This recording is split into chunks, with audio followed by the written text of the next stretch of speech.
Lyari gangster का बड़ा नाम करार दिया जाता था। अब सूरत-ए-हाल को आगे की कैसे देखते हैं?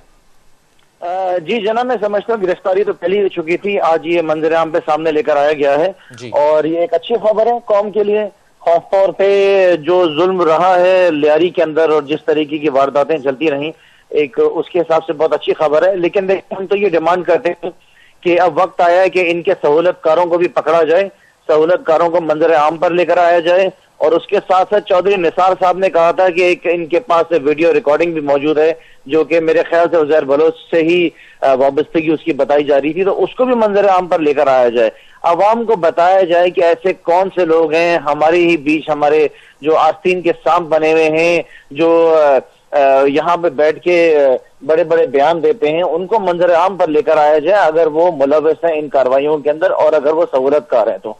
आपको याद हो कि एक दावत ऐसी भी थी जिसके अंदर आपके चीफ मिनिस्टर साहब, आपके मौजूदा सिटिंग MNA MPAs वहां पर मौजूद थे। इनफैक्ट 2 फीमेल MPAs भी मौजूद थी। तो अगर उज़ैर बलोच इतना ही बड़ा कोई मशहूर जमाना जो है, कोई गैंग वॉर का लीडर है, तो फिर ये सवाल उठता है कि वहां पर चीफ मिनिस्टर साहब सिंध कर क्या कर रहे थे। सही। खुर्रम शेर जमान साहब ये बताएगा, अगर मौजूदा सिनेरियो की पर फोकस की जाए, नजर डाली जाए, तो जो गिरफ्तारी जाहिर की गई है, जैसे कि कहा जा रहा है कि पहले से ही गिरफ्तार था उज़ैर बलोच, लेकिन गिरफ्तारी अब जाहिर की गई है। इस वक्त गिरफ्तारी जाहिर करना कितनी अहमियत का हामिल है और कितना टफ टाइम दिया जा सकता है हुकूमत को इस गिरफ्तारी के बाद? देखिए, बिल्कुल इसकी बिल्कुल अहमियत आप कह सकते हैं। इस वक्त काफी सारे मामला चल रहे हैं, बहुत सारे ऐसे बड़े बड़े केसेस हैं जिसको रिलेट किया जा रहा है उज़ैर बलोच से। और आपको याद हो कि मोहतरमा की शहादत के बाद ऐसे काफी सारे लोग थे जो काफी करीब होते थे बिलावल हाउस के, उनको भी टारगेट करके मार दिया गया था। तो कुछ ऐसी बातें टीवी में चलती रही हैं, टॉक शोज के अंदर, कि उनकी काफी इंफॉर्मेशन उज़ैर बलोच के पास भी हैं। तो देखा जाएगा कि ये चीज कहाँ जाती है, किस तरफ ये रुख लेती हैं। लेकिन जाहिर है इट्स वेरी इंपॉर्टेंट और बहुत अच्छी खबर है ये। कौम के सामने हकीकत आनी चाहिए, सच्चाई आनी चाहिए, अंधेरे में हमें ना रखें।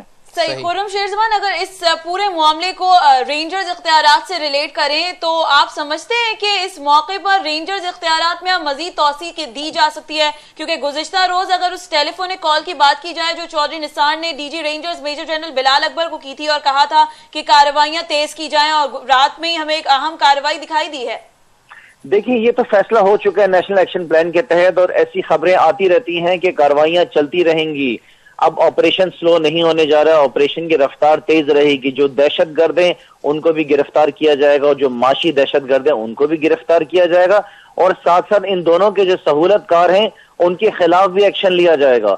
तो इसके अंदर तो कोई दो राय नहीं है। अगर इसको रिलेट किया जा रहा है रेंजर्स के इख्तियारात से, या इसको रिलेट किया जा रहा है सिंध हुकूमत पे किसी किस्म का प्रेशर डालने से, तो मैं नहीं समझता हूँ कि उसके अंदर कोई इतना वजन होगा।